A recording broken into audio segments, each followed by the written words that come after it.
chairs.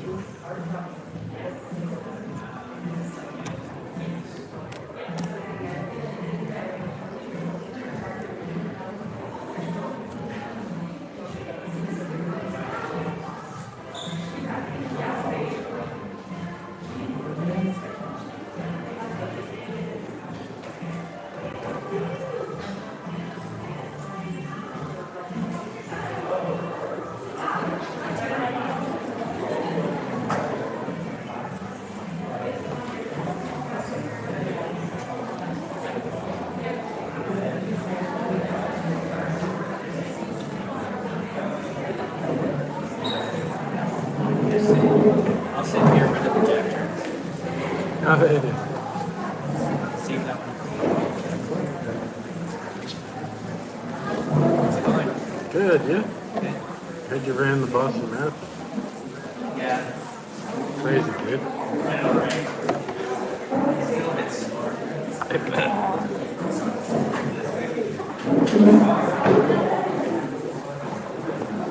I was reading there's this lady who had a heart attack at 5 and like collapsed, no heartbeat. And then this happened behind her. She had like an ER doctor. Oh no, I'm running. Ambulance guys that were running. They defibrillated her. She's fine. And then they kept running in the last 5 minutes. And I saw the ambulance because she must have been. I didn't ask her. Okay, you ran the Boston Marathon, but did you save a life while you ran? I don't know. I mean, That's insane.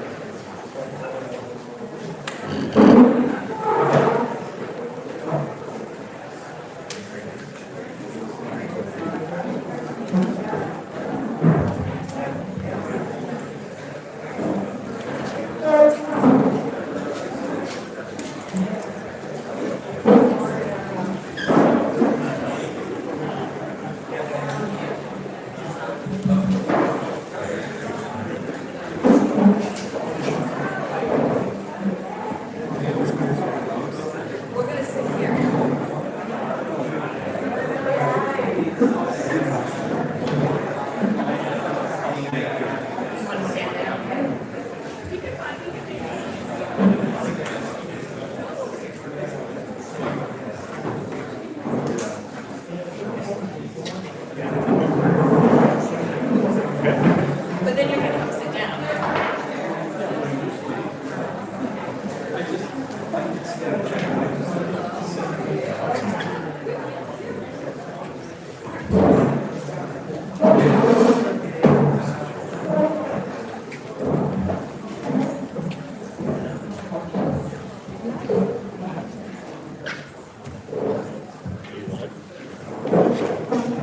Yeah. Oh, they have both. They have both mics. One with both mics.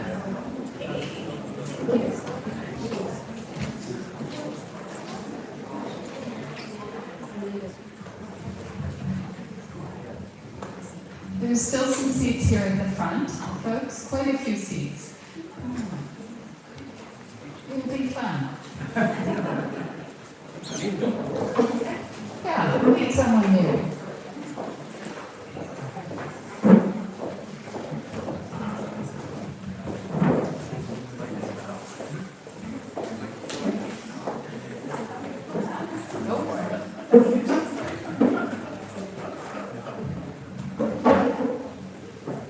Well, good evening, everyone. This is great.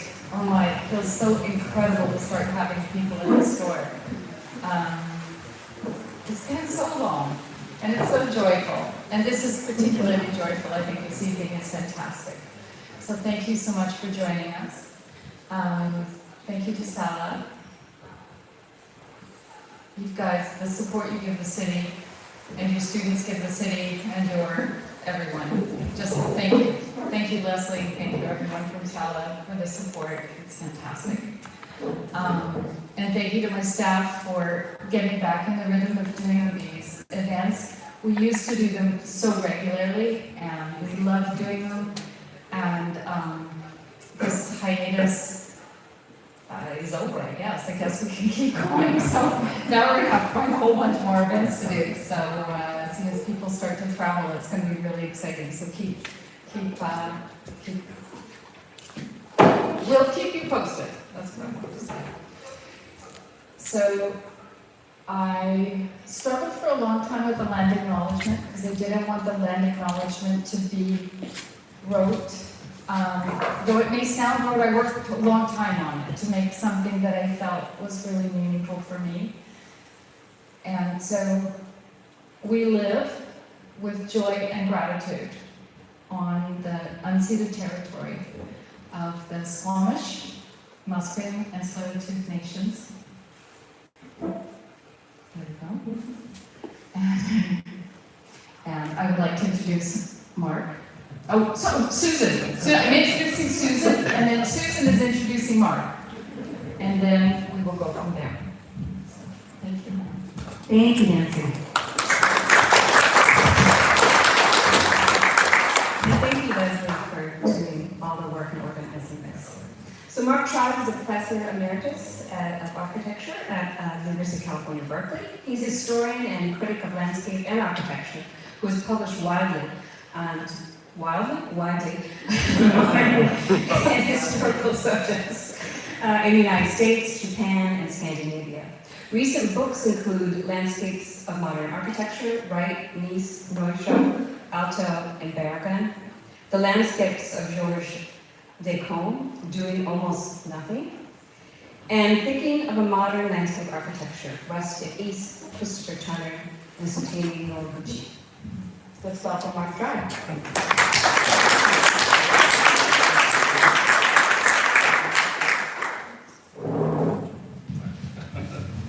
Thank you, Susan. I'm trying to get used to this. Pretend I'm doing stand-up.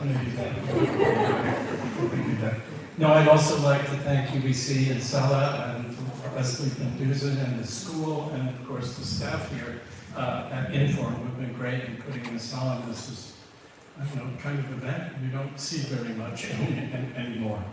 How are we going to do the slide queuing? This or? Susan's in control. They only have 2 hands.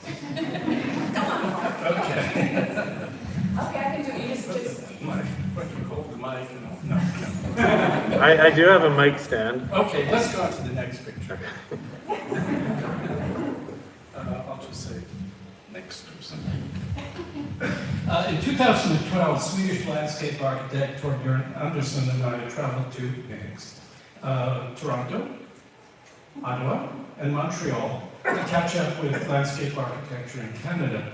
In Montreal, Nicole Valois had kindly organized a lovely dinner for the visitors. Next. Whose attendees included luminaries such as Peter Jacob, Paolo Meitling, who was then the chair of the Department of UOM. Coming in later was this guy called Claude Cormier. He showed up quite a bit late, in fact. We had already started to eat. But Torbjörn and I liked him immediately, and we liked him even more when he offered to spend the following day with us, showing us several of his projects.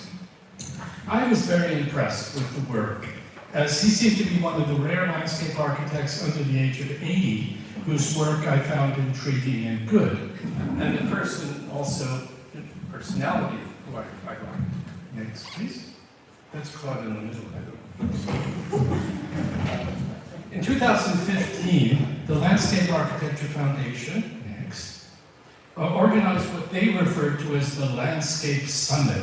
I thought it was more the foothills in the end, but it was a massive meeting at the University of Pennsylvania with some 75 speakers, of which I was one. Claude also attended.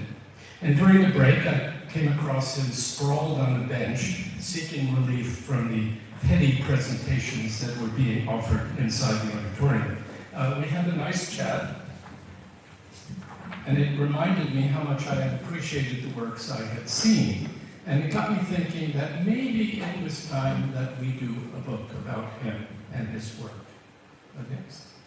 Susan also attended the meeting, and I thought she would be the ideal partner in crime, a local who could provide a Canadian perspective on both the man and his work. Would she like to do it? Yes, she would. Would Claude welcome our efforts? Yes, he would. And that was the start of the book project. The following summer, on a road trip worthy of Jack Kerouac, but nowhere near as long, Susan, Claude, and a friend of his and I visited his projects in Montreal and Toronto, and on a later trip, we included Ottawa. The range and quality of the work was impressive. Writing a book would be fun, I thought naively, but how should it be structured? Next. After looking at the work, Susan and I huddled and made a list of the ideas and issues involved with or raised by Claude's work.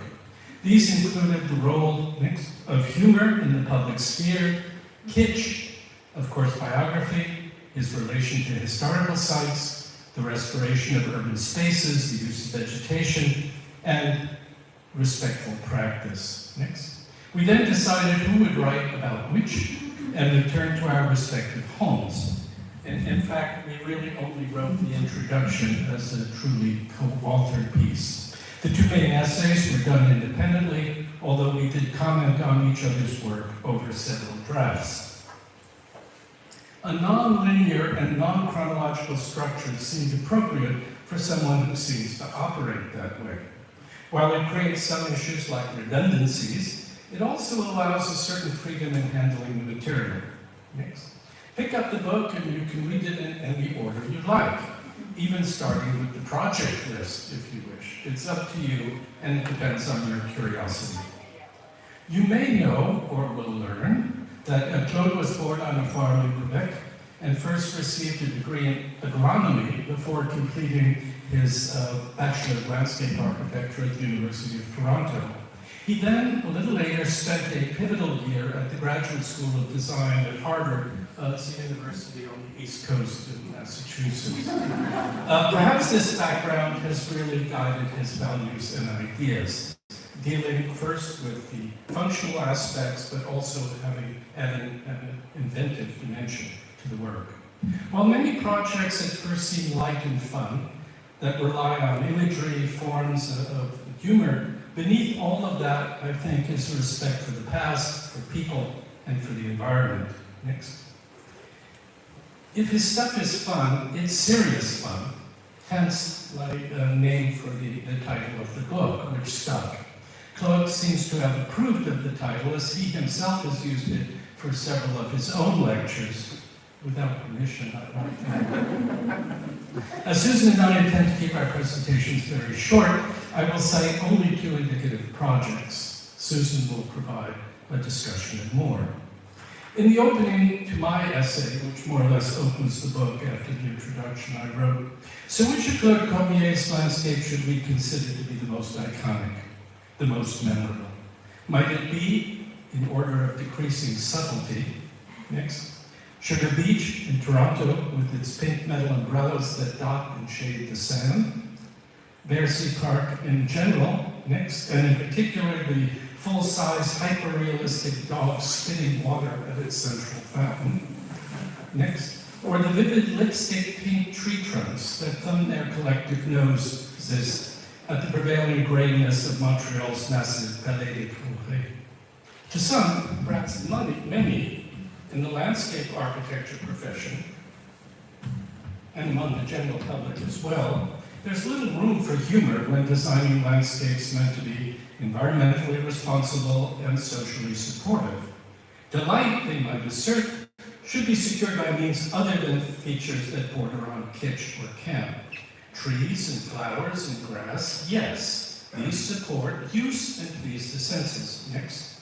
But do we really need, much less accept, realistically rendered canines whose forms have simply been digitally enlarged from German toy miniatures and fitted with necessary technology to spout water? I think the simple answer is yes, we do. Sugar Beach, next. The site for what became Sugar Beach was located, or is located, on east of Toronto's centre, in the East Bay neighborhood, then being developed in the early part of the new millennium. The commission derived from a standard request for qualifications with the requirement for a schematic or a preliminary design. The Cormier idea for the park was simple yet original. Convert a parking lot into a beach. Sand would be the principal material, and it would cover most of the site. Greenery would be included only as needed, and the digitally activated field of water jets would induce screams and giggles from children and offer them, and also any of the adults who might have wanted, the water play that was impossible because you actually can't enter the water there. It's all on land. Sugar Beach was a parcel of a lakefront in the process of conversion to housing, arts facilities, and recreational uses. Facing the site next was the massive brick home of the Red Path Sugar Refinery, whose already great bulk was periodically augmented by the arrival of massive ships into the slip that separates the refinery from Sugar Beach itself. The relation of park to water is simple. You can look, but you can't touch or enter. There's a lot of sand and there are many chairs. 2 gigantic granite boulders brought from the Canadian Shield to the site in pieces and thereafter assembled. These are used to reinforce the separation of the park's 2 primary zones, the beach and the promenade. Next. Oh, but yes, there are also, next. There are also those pink umbrellas. People even bring their own umbrellas, not pink, but that's allowed. It's called diversity. It's so easy to get wrapped up in the imagery, playfulness, and whimsy of projects such as these that we may overlook or forget the devotion to technical issues that lie behind them. Next. Designs by the Cormier office are always well resolved and carefully detailed. They're made to last. An image means nothing if its existence is only transitory, unless, of course, that's the specific nature of the project, like an art installation. Moving on to Dorchester Square, or Square of Dorchester. From the year of its inception, Square of Dorchester has served as one of the city's most active social hubs. The site's purpose turned from its original function as a cemetery to more active social uses, and it was formalized as the Square of Dorchester in 1854. 50 years later, by 1907, pedestrian movement to and through the space was acknowledged that had been increased by a revised layout of circulation paths whose pattern resembled that of the Union Jack. Over the years, the state of the square declined. Its asphalt, or asphalt, as people say here, there's no H in there, asphalt paths were cracked and chipped, and vegetation intruded on the right-of-way. In their design, the Cormier office made no effort to erase any of the historical traces of the square's earlier forms, nor to impose any alien order upon it. Next. The process was one of find and replace, and elevate in subtle ways. The existing configuration of the paths was retained, but these were repaved with granite sets. Next. Whose visual effect was enlivened by 3 degrees of finish or roughness that spanned thermal finish, honed, and then polished. And these, of course, reflect light in a different way, have a different effect depending on your relation to the light source. Periodically, granite crosses, which you see here, installed among the sets, recall the site's original use for burials. Next. The lawn segments bounded between the pathways have been banked and softly shaped as low berms, thus giving a volume to what was originally only a flat surface. Also, and I thought this was brilliant of Claude, it discourages pitching tents when they have events there, because that usually just totally destroys the vegetation. So, you know, it looks like fun, but there's always something behind it. Dorchester Square may be Cormier's most subtly designed and executed public landscape to date, and not incidentally, to my mind, is most sophisticated. In clement weather, the square is usually filled with a very good mix of human types, sitting or reading on its benches. Dogs cross the pathways as well as the grasses. People are sprawling with lunch or a drink on one of its grassy knolls. And there are often whiffs of alcohol or that noxious weed that may also enliven the air. The Cormier strategy eschews historicism and replication. His is a history abstracted It's mined for ideas, but completely reworked to function in today's city. Works such as these may first appear to lack the imagery and the immediate brilliance of his more witty schemes, but here the brilliance, I think, lies at a different level. It appears in a different way, quietly and with sophistication, and draws inspiration from the modern, next, as well as the ancient. And there is the landscape architect enjoying Thomas Church's celebrated Denell Pool in Sonoma, being guarded by Stanley. The urban as well as the suburban, the staid as well as the humorous. I am going to end here, and if anyone looks at the book and wants an explanation of the cover, next, I am going to defer that to Claude, why there's a bone on the front. And now, I get to introduce Susan Herrington is Professor of Landscape Architecture at UBC School of Architecture and Landscape Architecture, SALA. In addition to many articles, she is the author on landscapes, Cornelia Hahn Oberlander making the modern landscapes, the definitive work on Cornelia, and landscape theory in design. So, Thank you, Mark.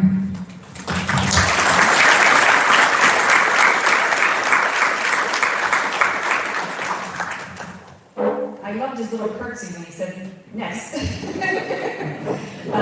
Thank you for coming, and it's a real delight to be asked to write this book on Claude.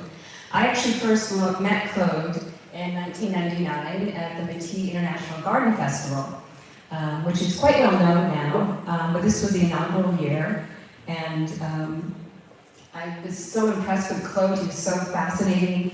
I remember walking through this perennial garden with him, and he turned and looked at me and said, "I'm going to do this exact same thing, but I'm not going to use plants." And I couldn't figure out what was Claude going to use. But of course, he created the Blue Stick Garden, which has now been built and created in many locations, and it's probably one of the most amazing optical experiences you can have. So if you hear about it being installed again someplace, go and see it, because it's absolutely amazing. It's just so simple, but so powerful as an experience. The only problem with the Blue Stick Garden was it was across from my garden. So nobody remembers my garden.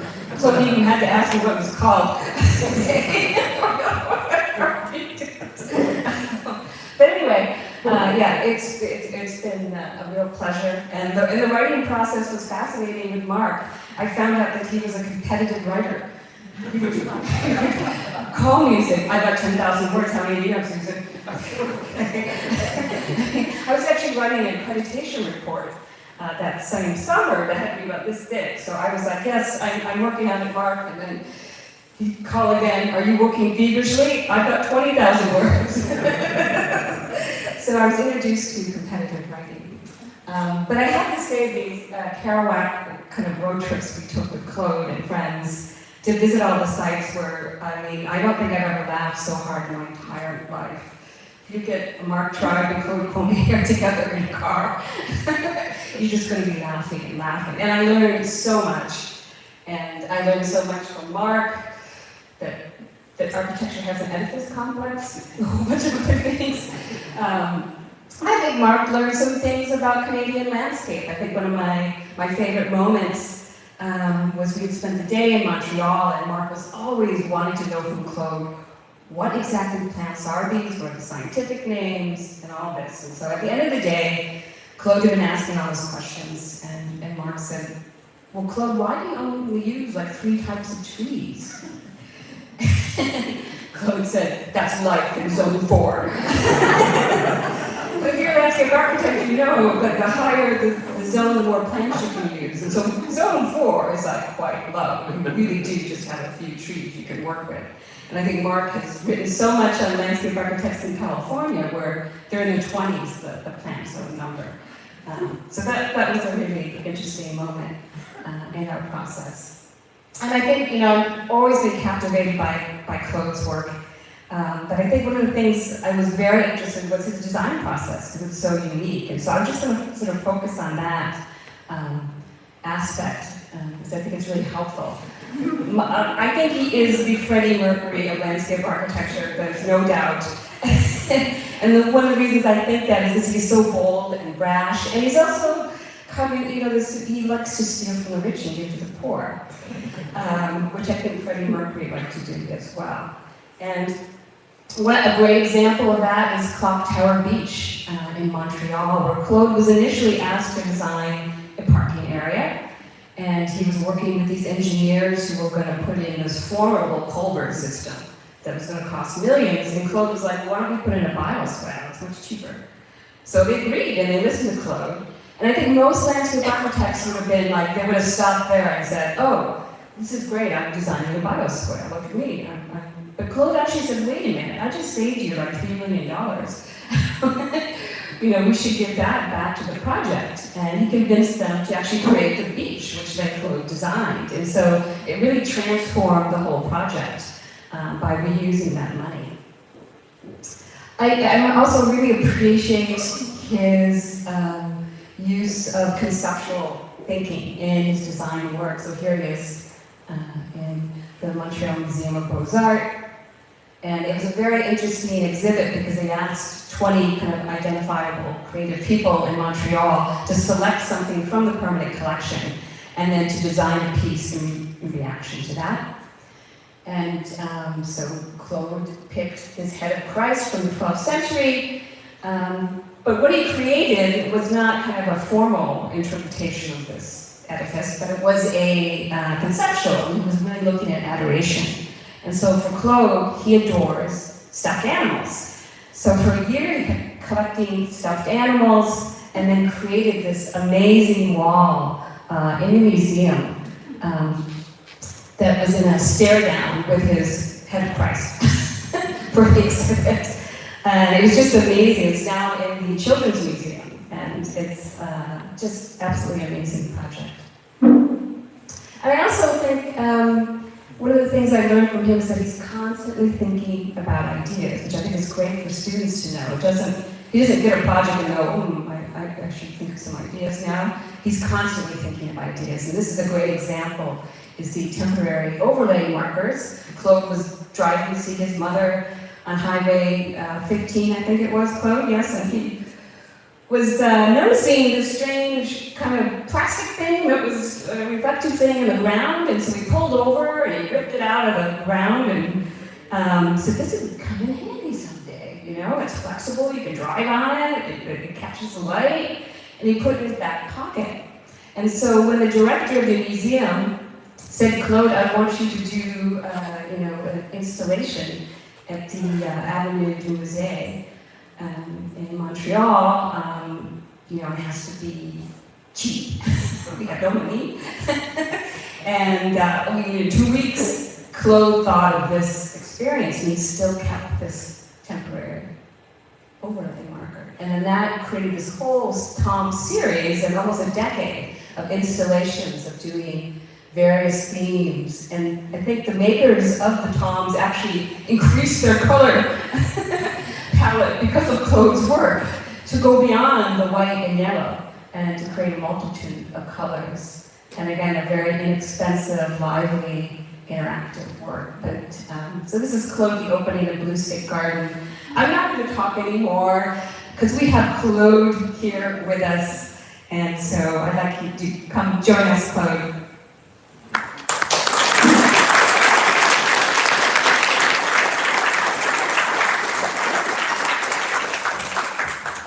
Thank you very much. Yeah. Well, I did not prepare anything because it's a lecture that was attending you to, so I was not the one giving the lecture. But I guess I could maybe tell my little story about how this book came about and my connection to Marc and Susan. By the way, this is my first travel since March 2020. Boy, it's great to get out from home.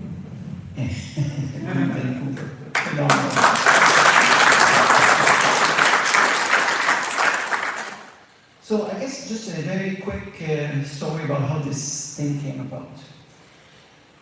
My link with Professor Marc goes way back when I was a student at the GC. studying history and theory. And I don't know why I ended up at Harvard. Because when I was there, I wanted to study design, and I selected history and theory, not knowing what it was. Well, big, rude awakening. Reading Heidegger, Melon de Ponty, and right, all the kind of philosophers, because philosophy is the thing that just it's the foundation of theory. And in some case, also I had some history class, and I was able to read Marc Treib that he wrote with Dorothée and many books. I enjoyed it tremendously because I understood everything.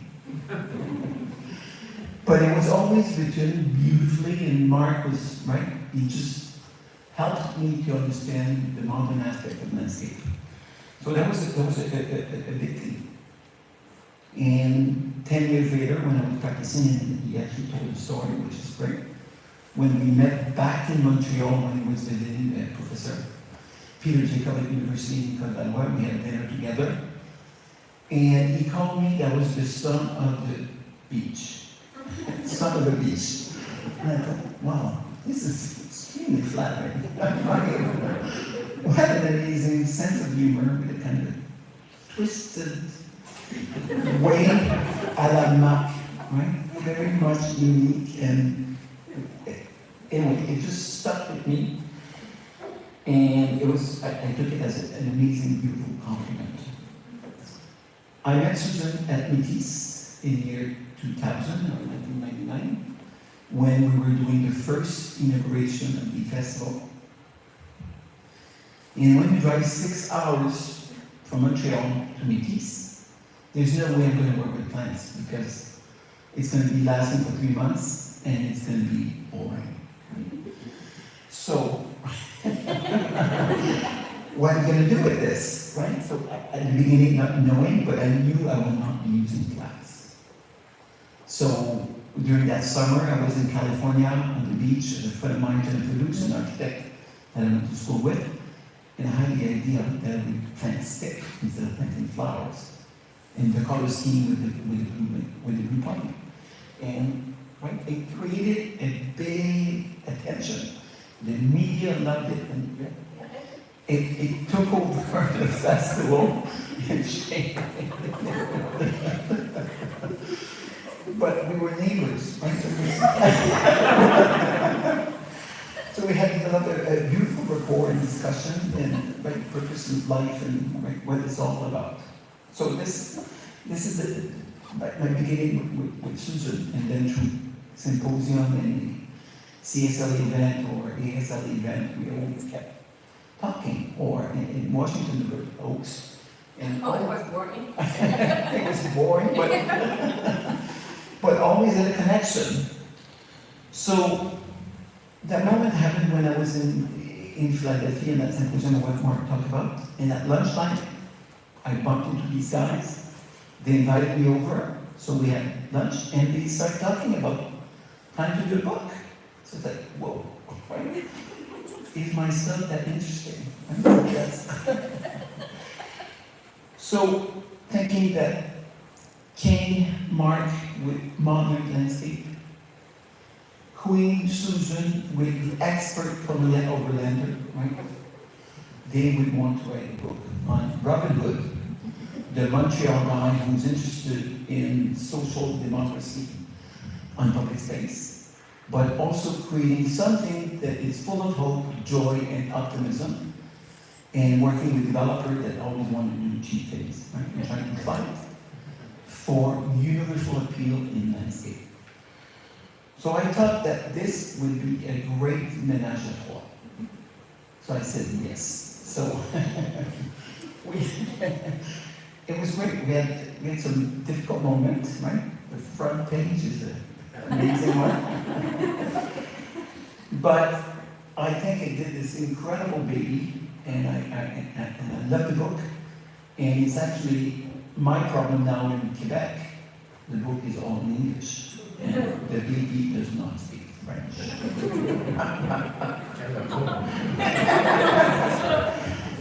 So you're the first group to actually to see the book. So I think it's a privilege be here, to be invited to Vancouver to launch the book here. So it's for you to grab.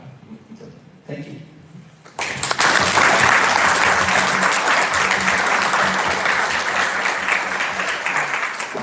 In fact,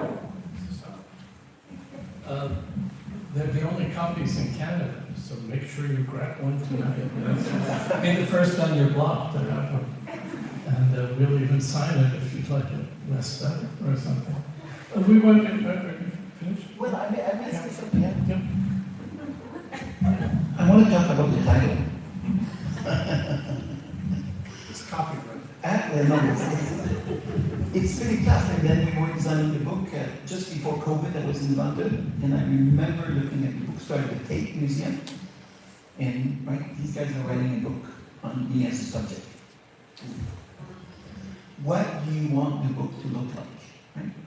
What do you want that front page to indicate what this is all about? The title, so good, I think, right? The intelligence marker coming up with that kind of serious fun is so right, because all that work looks so whimsical and easy and happy, but most of those projects, they are being turned down. So, right, all of that, basically, right, because you have to fight because it's different, it doesn't fit with the code, it doesn't fit with the perception, you've never seen it done, and you have to go back. Lucic was 20 years ago, right?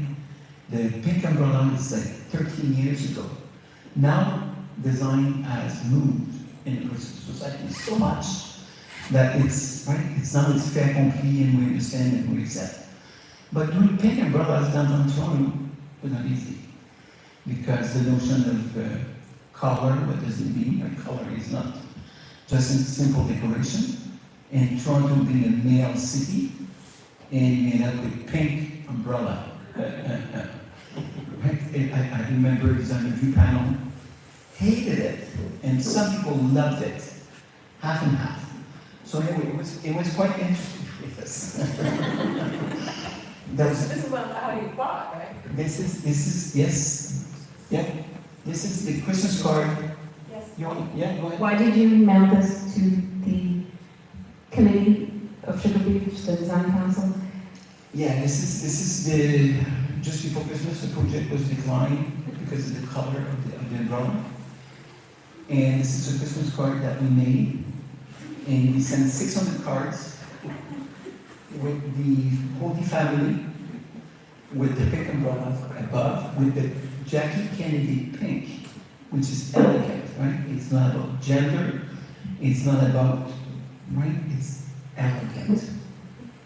And we've done it with humor, and it's great. And Waterfront reacted really well, and they moved on and improved it. And it became an iconic project on the waterfront.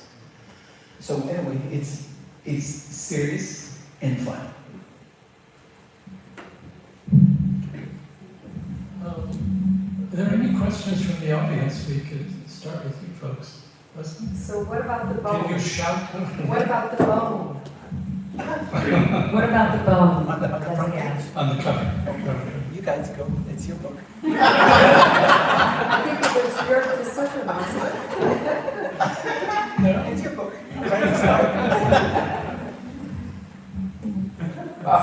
I didn't choose it. Claude chose it. Yes.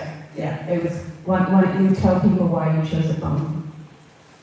Well, the bone doesn't really anything to landscape, right? And I am not interested, I love that material, I love all this, but it's not mine. I think I'm interested in the kind of cultural aspect of landscape. So this is a bone that is on the top that we made with a cow femur that was casted for the fountain at Berksey, which is the life size, which is about 1 meter long with gold sheet on it. So it's a very precious element.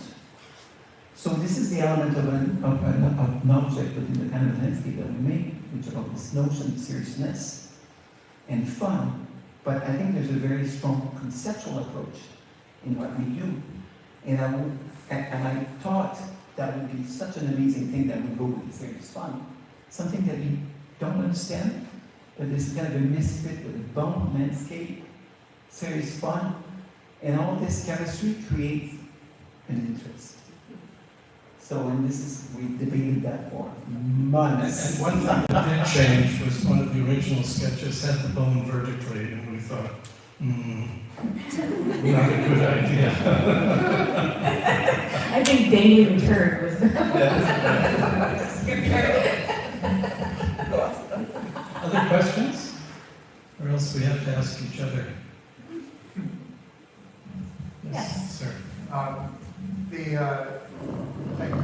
So I'm a landscape architect practicing, and I sense that right now we're in a period of transition to something new. There's a lot of uncertainty about the future, and you're someone that's always, I think, forward-looking. And I'm just curious, what do you see as kind of the future of working as a landscape architect, especially in the public realm, over the next, like, say, 10 years or so?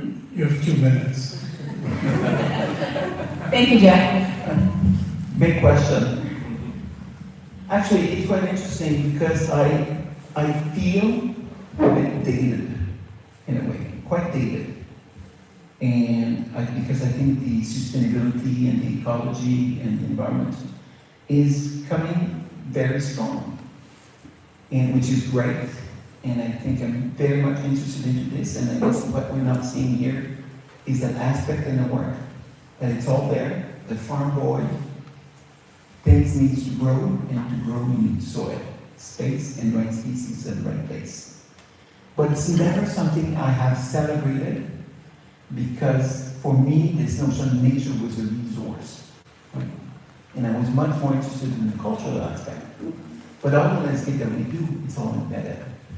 But I do believe in the future, I think we have to work with all of that, but I'm also interested in aesthetics, beauty, and the green is great, environment is great, sustainability is great, but I want beauty above it all with that in the main key. If I could just build on that for a little bit. One of the reasons I think we're taken by this work is that it's quite different from Martha Schwartz and some other people who are often attempting to do artworks. It became quite obvious to Susan that Claude's doing landscape architecture, and there's always an amenity level for these things not before, but wrapped up with anything that's conceptual. And one of my continued crusades these days is, okay, what else can you do besides sustainability and native plants? That's just a functional program, but what you do with them is ultimately what you experience. And to me, landscape architecture is a humanistic profession, it's not just mechanistic. So the question becomes, what does the landscape architect offer that the hydrologist, the botanist, the engineer, whoever it is, because they know probably a lot more about the subject than the landscape architect. So what does the landscape architect contribute? And I think that's the cultural dimension, social dimension, and various other things. Yeah. You kind of like triggered something. So I don't know if you remember, but like about 15 years ago when you were in Vancouver to give a lecture. You remember that. Joe and I, we had a lunch with you and kind of toured a couple sites. And I remember you talking about HTO Park at that point, and you were working with Janet Rosenberg, and how your relationship working with her, and you described her as saying she does like beautiful landscapes, and you say, I don't do, like beauty is not something I'm concerned with. And it sounds like, but it's interesting to see your kind of evolution. Well, I guess the definition of what is beauty, right? But I guess for me, there's a kind of a different type of beauties that I'm interested. I'm interested in that kind of a subverted aspect of things that Marc has an amazing eye with, right? Misfit, but works so well, right? That's the kind of beauty I'm interested in. I like that kind of attention with things. Gorgeous design and all this, it's great. I don't do that, right? It's beautiful, I support it, but I think within the profession there is room to change perception. And the model of beauties is not always the same, and it can be pushed. But it needs to be above the functional aspect of what Marc has described. Otherwise, we all look the same, and we all will do all the same, as building seems to, a lot of cases, look and feel the same. And I think in landscape, we have the same, not obligation, because it's not a religion, but it's something that I'm interested to misfit. And I think the misfit is where you start being aware of things differently. Yes, and I think that's one of the things I actually write about is this sort of new emerging forms of beauty that are non-formalist based. And that's actually the first essay I read about Claude's works. That's really interesting that we ended up on beauty. Yes. How do you cultivate playfulness? And, how do you cultivate playfulness? How do you cultivate playfulness?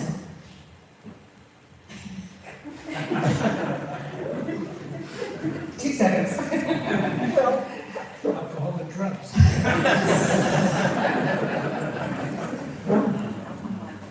I don't know, but it's certainly not, it's an excellent question. I don't know how to answer that, but it's, yeah. For me, a project is successful in our office if we achieve that magical moment. And how do we get there? I don't know. But it's, yeah, it's an excellent question. Reflect on it. I think we had another hand up there. Gary. Thank you, Susan. I was intrigued by your description of the title, Claude, that you talk about being serious and fun, and obviously the title is Serious Fun. And picking up on Jeff's question to you, I think that as landscape architects, we have to also focus on the seriousness of the planet situation or society situation, but you beautifully bring in a playfulness, the fun into each project. And I think that as the seriousness and the anxiety of the world is building, that it's critical that we enable people to have a chuckle or to look at something and feel an element of fun.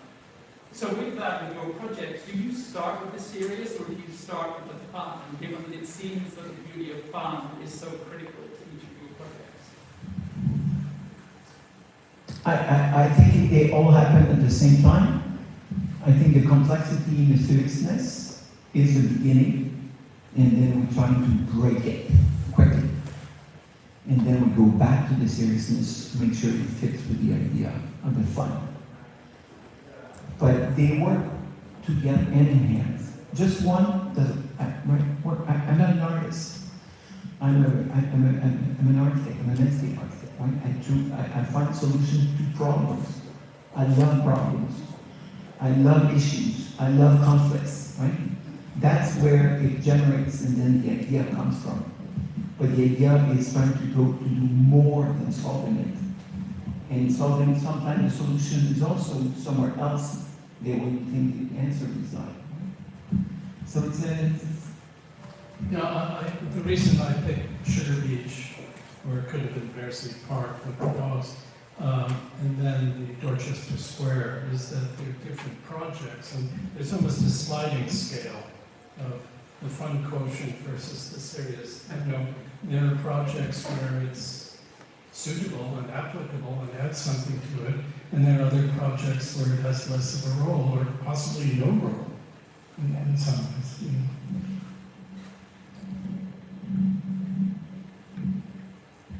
Are there any other questions? Come on this side, we haven't heard any. Hi,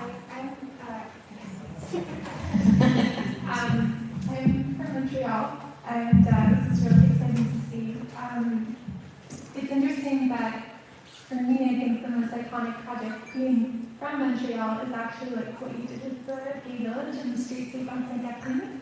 And I was wondering if you could could speak just a little bit more to that project, because I find it a really interesting one, and it, like, it's very, like, it's always marked me for as long as I can remember. Yeah, well, yeah. It's got balls. Yeah, that project almost killed me. Well, that project actually was rejected. Yeah, yeah. I think I know. There's a bone. No. This is on St. Catherine Street in a village where we have suspended almost 200,000 plastic balls, pink, suspended 1 kilometer long. And it's an idea I had on the Stairmaster of the gym. Right? Right? Not really Derrida or whatever. But once again, you have no budget and you have to do something bold on 1 kilometer long, $500,000 means it's $40 a square meter, right? Whoa. Just to describe this is basically forming a vault or a roof with catenary curves, with strings of, 4 or 5 different sizes? Yeah, 3 different sizes. 3 different sizes, and the first iteration was all pink. Later iterations became rainbow effect that moved and the colors changed as you walked down the street. Hence the name 18 Shades of Gay, which was the title of the work last month. Yeah, and then we went from the pink to the 18 shades, which is based on the 6th color of the flag, of the gay flag, and those are bold color. And bold color doesn't work well in the sky, so you need to work with pastel. So we thought that we would do a kind of a délavé of those 6 color and turn them into 18 color to create this thing. And at the beginning, I did not want to use the gay flag to do this because I thought it was too literal. But as we started working on it, we started to think, oh, and this is where the 18 things came in as a kind of definition and creating a gradient. And we did it, and it put Montreal on the international map for gay tourism. And after 3 years, and because those are made of plastic, with the sun, they have a short life. So we had to replace them, and we had to do another 3 years. And I thought, whoa, enough. We've been there for 9 years. Time to quit, right? Instead of repeating and people get tired.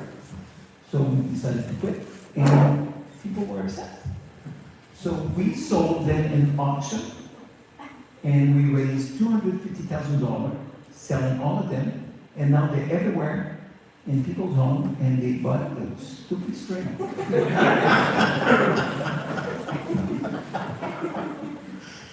And it just showed that, right, and my perception is different in the public perception, which is great. And I'm thinking, maybe in 5 years, my team could do a comeback, right? The Freddie Mercury could just do another 1 year comeback, bang. And since then, nothing has happened. And and I would not want to compete against it, right? So it was brilliant. But the city at the beginning rejected it. And I love to tell them.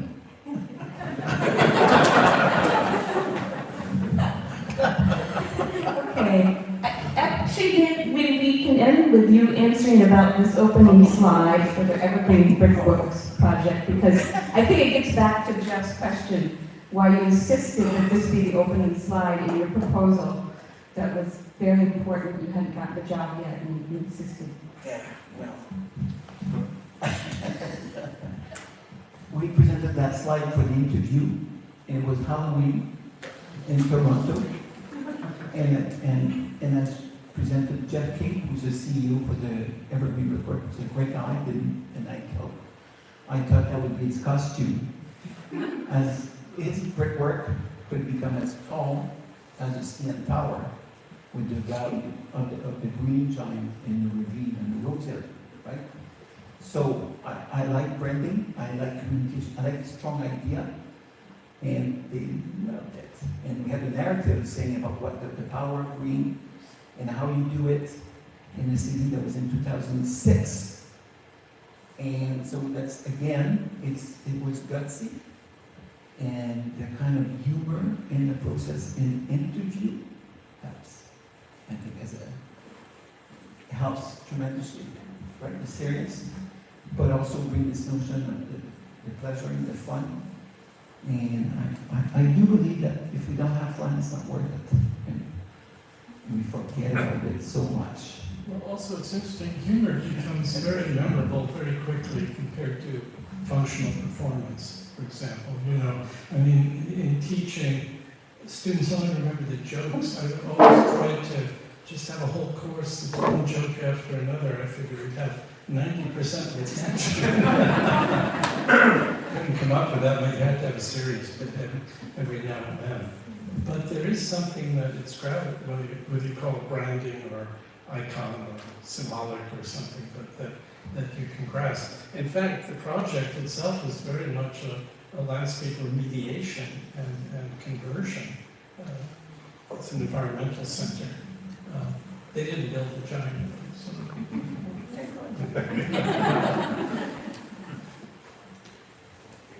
Are there any questions before we wrap up? Yes. Yeah, I was just wanting to comment on this very fun. You know, like I really enjoy the talk. It's not like some of the talk that, you know, you kind of have to see to the end. But I guess my question is about aesthetics of the pitch. Like you said, you know, I feel like pitch touched on some of the fun and humor aspect of, I guess, from life. And obviously, this work reminds me a lot about, you know, Jeff Combs' work, for example, at Marc Treib. So I was wondering if you can expand a little bit on the pitch aesthetics, what it brings to us in our works, and in general, how do you see, I think a lot of aesthetics have certain lifespans. Do you see pitch will have a long way to go? And yeah, just maybe. I got that topic. I took that one, kitchen camp. And interesting, the primary sources I found, Susan Sontag and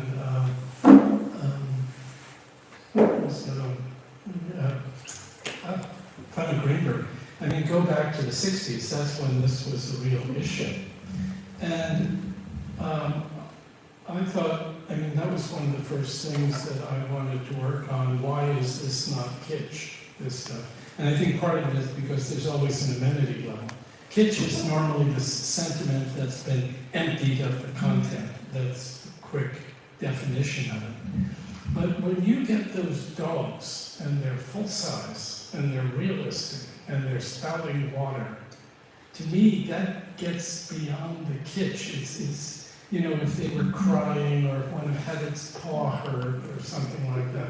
They're not. They're, you know, good, healthy dogs spouting water. And it's just amazing to watch people as they approach that fountain. Well, or dogs, for that matter, you know. They mark the fountain dogs their way, too. And also, one of the things I appreciated that Claude included, on the outside of the fountain, there's a narrow trough, maybe about, does it show up there? Yeah, you can see, about 6 inches wide or something. It's not very deep, but it has clean water in it that the dogs use. You know, that's what I say, there's always amenity there. It's not only a joke. And it's so easy to focus only on the fountain that you forget, and that's what we try to tell both Susan and I in our essays. What else is going on there? Things like, again, the banks that give you a volume rather than the flat, because this was a renovation of an existing, and for the most part, circulation stayed the same, except one of the things, extend the paving out all the way to the curb, rather than distinguishing with the sidewalk, so you're getting a much greater sense of space out of a site with the same dimensions. So there's more going on there. That's why I say it's a little deceiving focus on these iconic aspects, because there's always that very substantial base, you know, the humor is the tip of the iceberg, you know. It's what we grasp first, but people come to this park on a daily basis, not because they only like the dogs. You know, it's a good park, you know, a good renovation of a park. There are other times where, I mean, you're right, we talk about that jokes get old very quickly, and you better know what the joke is about, if it's that kind of a joke, or if you're being ironic, like so much postmodern architecture did in the 80s and into the 90s.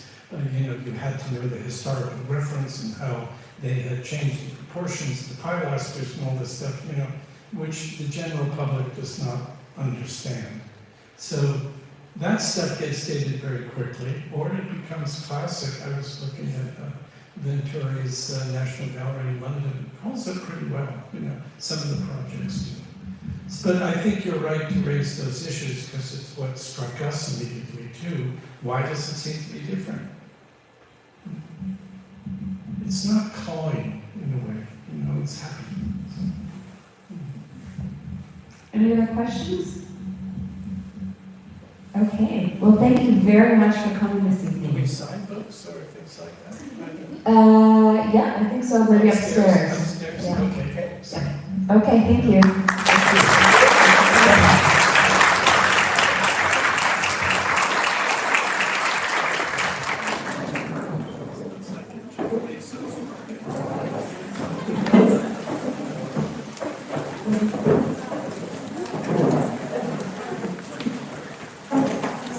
Thank you. I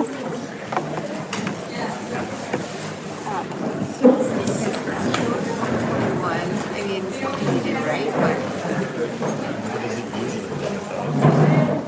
No. Like, that's probably. Oh, that's normal. Yeah, yeah. Oh, okay. So, no, I don't know if there was just like bad selection or. It could be Android. Yeah, totally. People, oh, my phone's lagging. Yeah, yeah. There we go.